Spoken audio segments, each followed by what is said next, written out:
Elihu was right saying that. My name is David Gaines. I am 17 years old, and I currently attend Alameda Science and Technology Institute.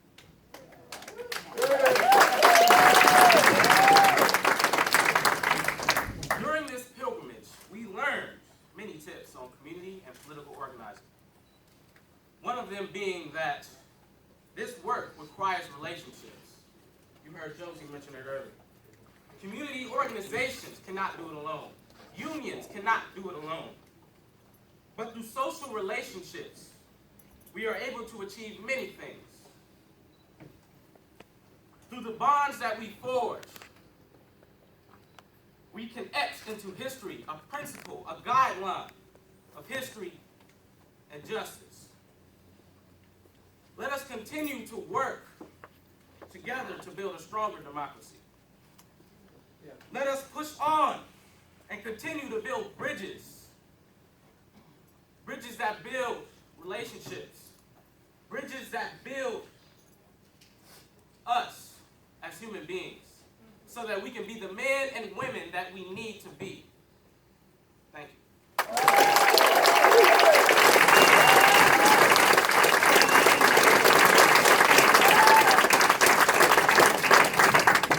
Good morning, everyone. How's everybody doing today? My name is Angela Drake. I'm 16 years old, and I am going to attend Camacho High School. That'd be my school. And during this pilgrimage, we really learned that we're in trying times right now, as Elihu was telling us. And in being in trying times, we have to give hope and receive hope. And the only people that are going to give hope and receive hope is us. And we have to give it to each other and receive it from each other. And when we were in La Paz, in Fresno, the Tehachapi area, in California, we were also at the Cesar Chavez National Monument. And we also learned how faith was the building block and the connection between all of them. And we need to keep our faith, and our faith in the movement, and our faith in us as people. And we also learned how to not only point the finger and tell everybody, oh, it's your fault, oh, it's your fault, but also give solutions. Because no one's going to do it for us but us. Thank you.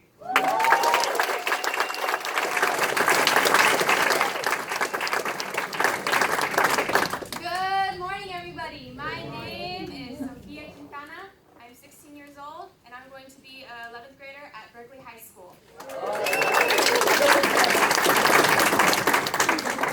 Throughout this pilgrimage, we've gained a lot of experience, and that through our experience, we used our action, our conduct. But throughout this, we reflected, whether it was through journaling or meditation or creating circles, no matter where we go, because we are always one. We are always a whole, and we will always be a collective. And that we add up, and that it's more than just the I, it's the we. Yeah. And that in our conduct, we realize the many actions that we make on a daily, whether they're small or big. There's many decisions that we make, and that leads to who we are and how people see us and how we see ourselves. That is known as our character. Our character can lead to two paths, a path of high character or low character, that will lead to how we see the world and how we become aware. This, what we call at the Freedom Center, is the 3 C's: conduct, character, and consciousness. That we need to rise up to the occasion, to build onto our actions, to build onto the higher path of character, of who we are, to build a higher consciousness, to be more aware of the world and the people around us, to build a community. Thank you.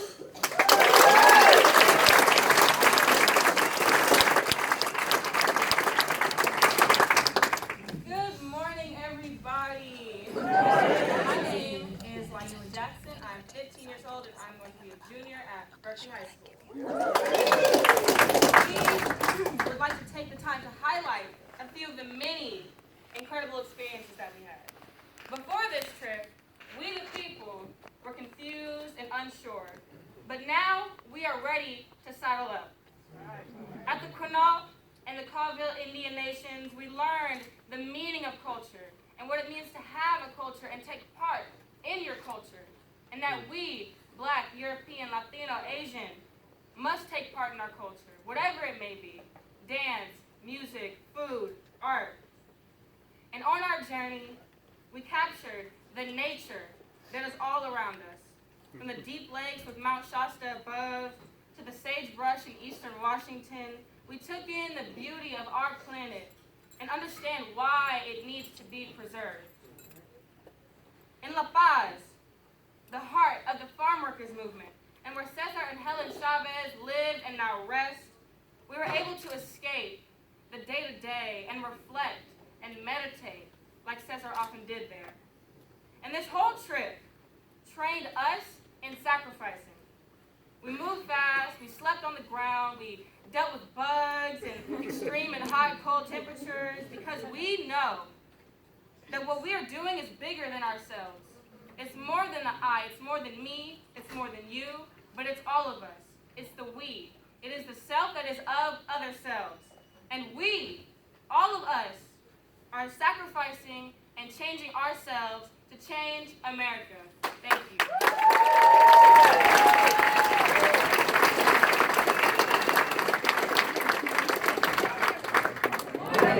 My name is Matthew Calum, and I am 13 and upcoming sophomore at Kip King Charter High School. One thing that we believe in is that chances should be taken. No matter what situation you're in, every opportunity that comes your way, you should take it. You can't be afraid of what the future may hold. We are the future. Yeah. We are taught that as future leaders, we don't wait to be tapped on the shoulder. We jump into our work head first, no hesitation. A very relatable quote that I think most of you know by Michael Jordan is that you miss 100% of the shots you don't take.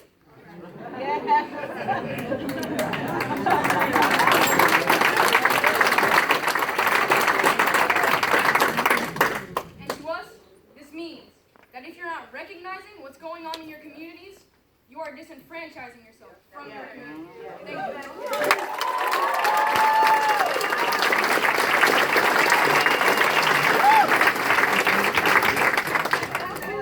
Assalamu alaikum, everybody.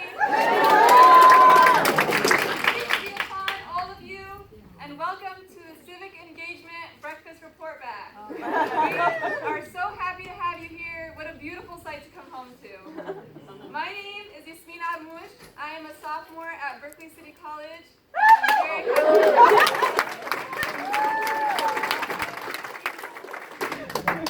During our summer pilgrimage, we conducted interviews all over, asking the question, how do we get people more civically engaged? From many people, we got good answers, and from others, they felt, well, I don't know, because our voices don't matter. Or, well, I don't know why you guys are wasting your time trying to make a difference, because nothing that you can do will change the system. Part of our purpose this summer was trying to change this mindset. Hence all of our t-shirts. We believe that it is important to not only educate, but be educated on how the system tries to oppress and restrict the way that we vote. We are not past voter suppression with lines and minimal places to vote and mandatory bringing IDs and redistricting. We are not past voter suppression. It is time that we get out of this individualistic mindset and think of us as a whole. We are not just voting for us. We are voting for our families. We are voting for our peers. We are voting for our neighbors. It is time that we think about the we. So as Carrie Chapman Catt most wisely put it, to the wrongs that need resistance, and to the rights that need assistance, and to the future so far in the distance, give ourselves. Give ourselves, because our voices do in fact matter. Thank you.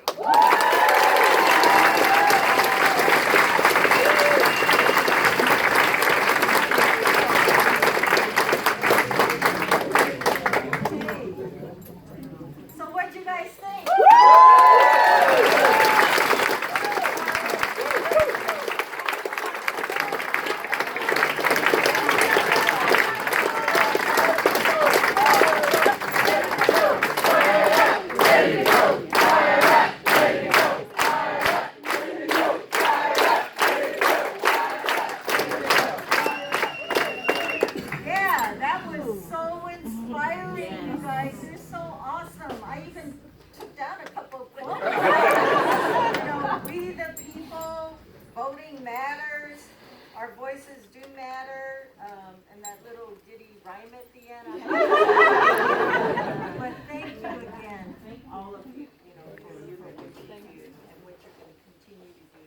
difference in this world, okay?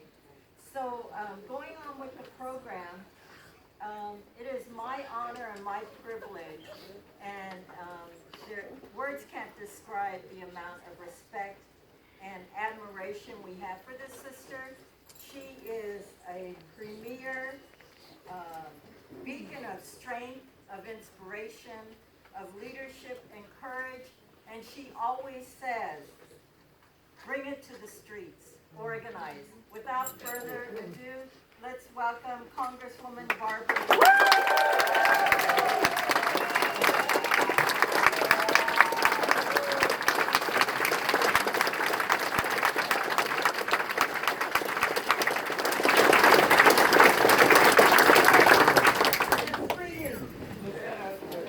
Make the change that we all know needs to happen. I want to thank you, Josie, so much for first hosting us this morning, but also for your tremendous leadership on so many fronts. And to the executive committee and your staff, thank you very much. You know, I always say to everyone that if labor and if unions were not in existence, I don't know where we would be, because it has been the labor movement that has made sure that people have a pathway into the middle class. And now we're at a critical moment with this administration, and so we have to stay woke.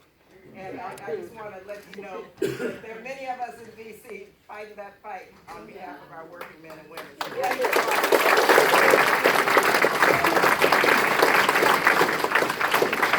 To all of our parents, elected officials, to our young people, my brothers and sisters, to the chair of our board, Karen and Roy. Let me, and my staff, and I want to thank my staff because they work 24/7 for you.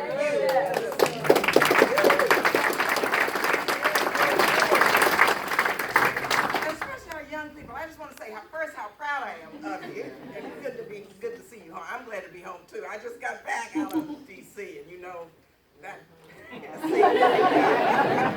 But it's so good to see you and to hear you. I don't know what's left to say. I mean, you all are awesome. And you have interpreted your experience not only in the context of what you have seen and witnessed and felt, but what we now know we have to do through you. And so it really is remarkable to see so many of you here today, but to hear what you learned this summer, but also what you gave this summer.